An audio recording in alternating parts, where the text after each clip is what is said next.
This is Doug DeMuro, and today I'm going to talk about what if. I am done buying cars. I keep saying on the podcast I'm not buying any more cars. I haven't bought a fun enthusiast performance car for myself in coming up on 2 years now, and I don't have any plans on the horizon to get anything else. I am off it. No cars. It's not happening. But like every car enthusiast, I sometimes think, what if? What if I was going to buy a car? What are the cars that would make me end my no car buying moratorium? I don't plan to buy any of these cars, but if I was going to buy something, what would it be? Well, here are the cars.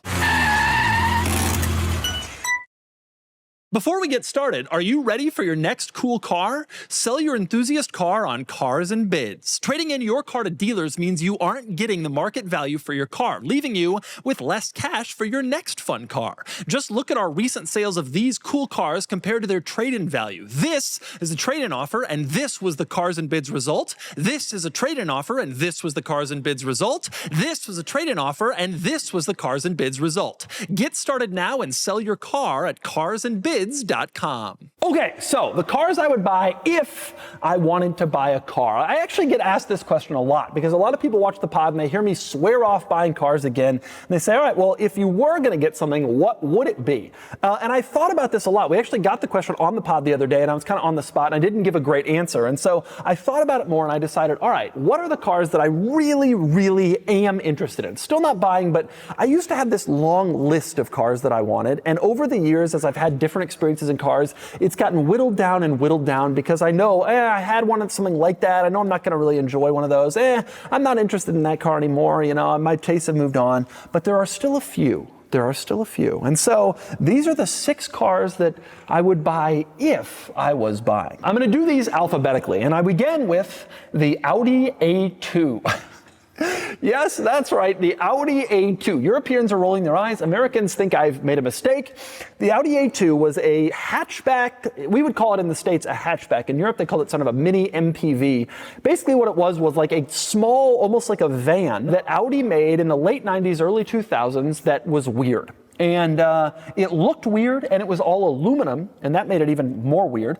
And there were versions of it that were tuned for like amazing fuel economy and supposedly would get 80 miles per gallon, which is pretty impressive in a car with 5 seats. These were not popular cars, primarily because the all-aluminum construction made them more expensive than their closest rivals, which was stuff like the Mercedes-Benz A-Class, other kind of hatchbacky things like the Ford S-Max, cars like that. Like they're little 5-door cars. This was supposed to be Audi's sort of luxury take on this segment. I owned a couple of years ago a Mercedes-Benz A-Class from this era that I imported from Europe, and I thought it would be fun to own, and it just wasn't. And that experience put me off of having a lot of cars like that I just want to try out but probably wouldn't be great. I realized when they come, they're actually not that great and the novelty wears off fast. But I have this feeling that the A2 novelty wouldn't wear off quite as fast. I think it's a cool car. I've always felt it's interesting. There is a cult following for them, especially in Europe, of people who are just like devoted to these cars, and there are service centers that just do A2 servicing. And I think about this car more than you might think. I think it's a very, very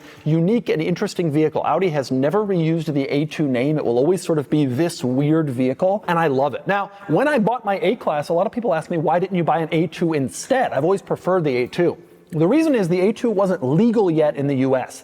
Car has to be 25 years old, basically, in order to be imported to the States. And at the time I bought the A-Class, which was 2 years ago, the A-Class had just become legal, but the A2 was still 2 years away. Now the A2s are starting to become legal in the States, and so they can be imported, and I definitely have thought about it, but I'm not buying any more cars. Okay, next on my list of what if, Ferrari. Something my supercar garage is missing is certainly a Ferrari. I have Lamborghini, Porsche, Ford GT, no Ferrari. And I'm very interested in the 550 Maranello, the 550 Barchetta, and the 575 Super America. I love those cars. I follow that market religiously. I know exactly what they're selling for. I know exactly where they are, where they're positioned, where prices are. I think those are very, very, very special cars. The 550 Maranello, the initial one, was only available with a manual transmission. The later 575s, there were some that were offered with a stick, and I'd be interested in one of those too. The convertible versions, the Barchetta and the Super America, I think are very, very cool cars, very exotic, very neat, very exciting, and tremendously limited production cars. In fact, the Barchetta was Ferrari's last numbered car. There's a little plaque that tells you which number your car is. The Super America was also limited production, although slightly more were made, and they didn't individually number them anymore for various reasons. Regardless, I just think those cars are really, really special. People don't realize quite how rare they are. The 550 Maranello is actually rarer than the 300 SL, the vaunted and beloved Mercedes-Benz that cost millions of dollars in the 1950s. You don't see a lot of 550s, and I kind of view it as sort of the Daytona of the modern era. I think it's beautiful, it drives well, the V12 is cool, and I've often thought about getting one. If I was to get a Ferrari, it would be a 550. They are in the $150,000 range in okay shape right now. The Euro versions that are being imported from Europe are cheaper. I would have no problem buying a Euro. I'm not into the whole collectability thing. I would want to buy a car that I could use and drive, and so an imported one wouldn't bother me. I have considered even a F1 paddle shift Super America and maybe doing a manual conversion for that, which some people have done. That would be very cool. Regardless, the 550 is definitely something I think about a lot, but not quite enough to pull the trigger because I'm done buying cars. Okay, next car I would buy if I was buying cars, Lamborghini Diablo SE30. Haha. The Diablo was a cool car. Sold from 92 to 2002, 2001. I have the Countach, and I've loved the Countach more than I ever could have thought loving an object was possible. Like, I think it is a truly amazing experience, and I'm so thrilled that I have it. And the Diablo came after the Countach, and I never thought it was quite as good. It's really good. It's better to drive. But I never thought, like, the car itself, the experience, the feel, the amazingness. If the Countach was groundbreaking, and the Diablo was sort of an evolution of groundbreaking. Better to drive. Again, more modern, more reliable. But I never really felt the Diablo was that much, I would rather have the Countach. It's the big kick in the face. It's the splash. However, the Diablo SE30 is a totally different thing. So this was Diablo, the Lamborghini's 30th anniversary car. To celebrate the 30th anniversary, they made a very focused, high-performance version of the Diablo. And specifically, the color that was famous in this car was this purple people call it 30 purple, 30th anniversary purple. And I absolutely am obsessed with this car and this color. I think it's absolutely amazing, and I think it's one of the coolest Lambos around. Now, it's kind of interesting because the other anniversary Lamborghinis were not particularly desirable. The Murcielago 40th anniversary car was really just a paint scheme. It was like different blue. They sell for a premium because collectors aren't really sophisticated and think that those cars are more valuable, but they're not. And the Countach anniversary is actually a less desirable version of the Countach. But the Diablo anniversary, the SE30, is the most desirable Diablo. Although I do not have as high of opinion of the Diablo as I do of the Countach, I still love the Diablo. I think it's really special. And the SE30 in particular was the most focused, most hardcore, raw-edged, crazy Diablo. And they don't really come up for sale. And when they do, they're often kind of propped up and talked up by certain people who sort of control the market on those cars.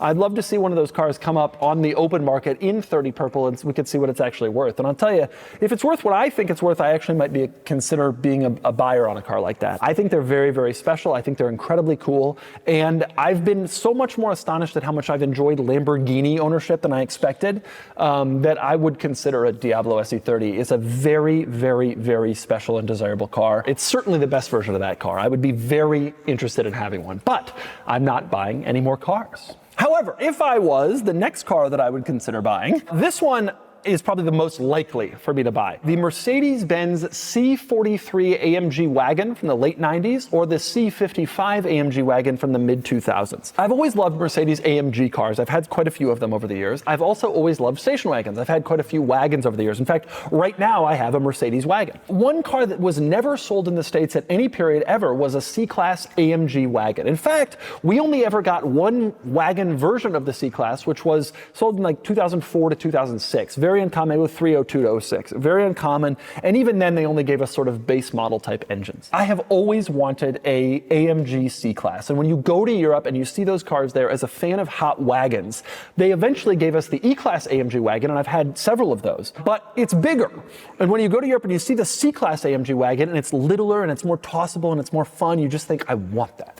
And I want it bad. I was in Vienna this last summer, and I saw a C32 AMG wagon, which was like 02 to 04, and I took a picture. I mean, I get so excited when I see that car. But the ones that I want specifically, the C43 was the end of the line of the W202 C-Class, which went from 94 to 01.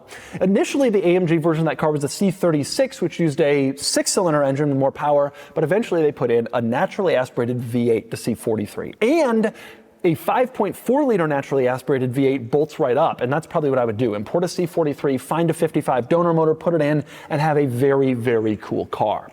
Or you could just wait a couple of years. Mercedes-Benz did that themselves beginning in 05. They made the C55 AMG wagon. And this was the 5.4-liter non-supercharged V8, 362 horsepower, and it was just there was too much engine for this car, but that's what made it so cool. The regular boring stage C-Class that people drove around in Germany with their hat on their rear shelf, that was made into a 5.4-liter V8 with almost 400 horsepower. It was absolutely ridiculous. And the cool thing about that car, it is very subtle the way it looks. Most people would have no idea. And the powertrain is tremendously reliable. It is known for being reliable.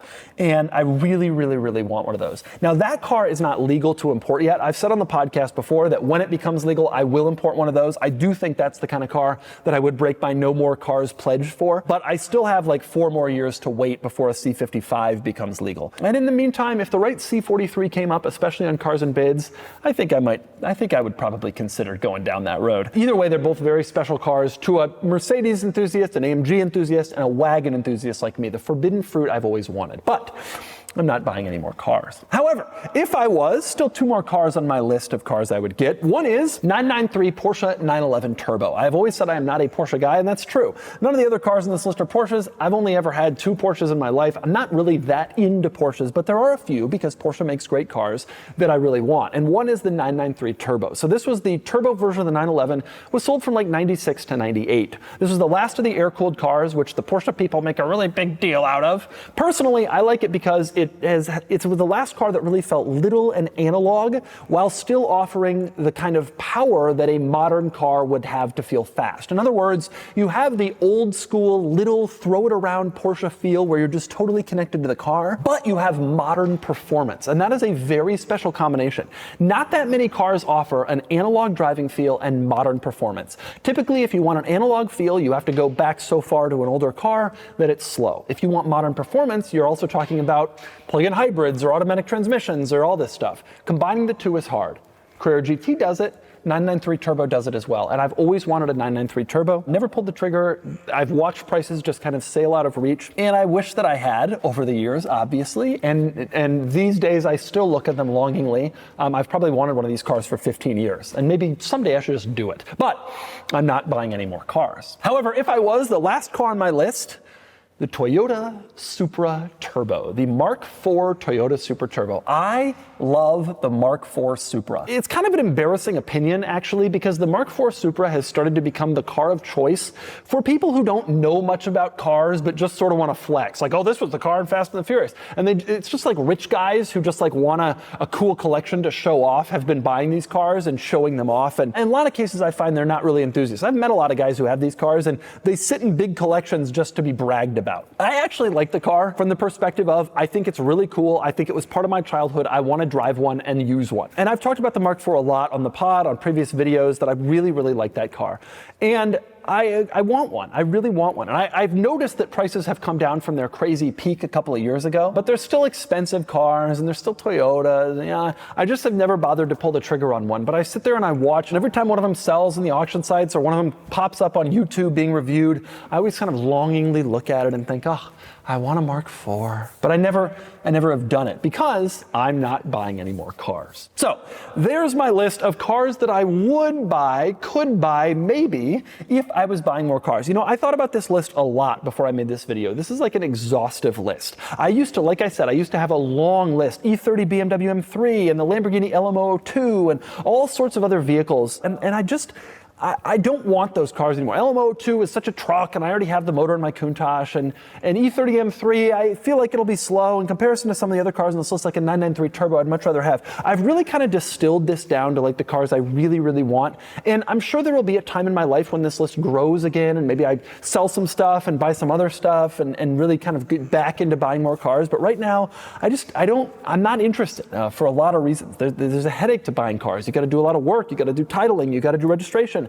Servicing, maintenance, getting the car kind of prepped how I want it to be prepped. It takes a lot of work, and I'm just not mentally, I've got too much else going on to kind of do it right now. But I still think about it, and those are the cars I think about it for. And by the way, one more little side note here. It should go as unsaid that also on this list is the Ferrari F40. I have mentioned before that when I went looking for the Carrera GT, I started off that search looking for an F40, and in the end I decided I couldn't afford one. I don't regret that decision. They're very expensive. They were very expensive then. They cost about the same now. I still can't afford one.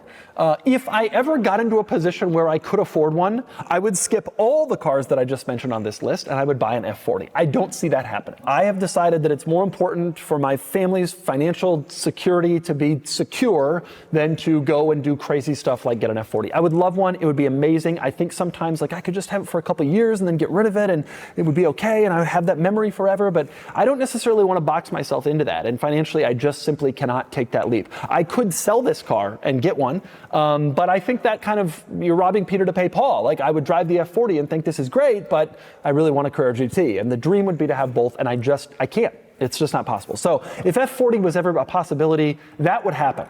But it isn't. And neither are these other cars on this list because I'm done buying cars.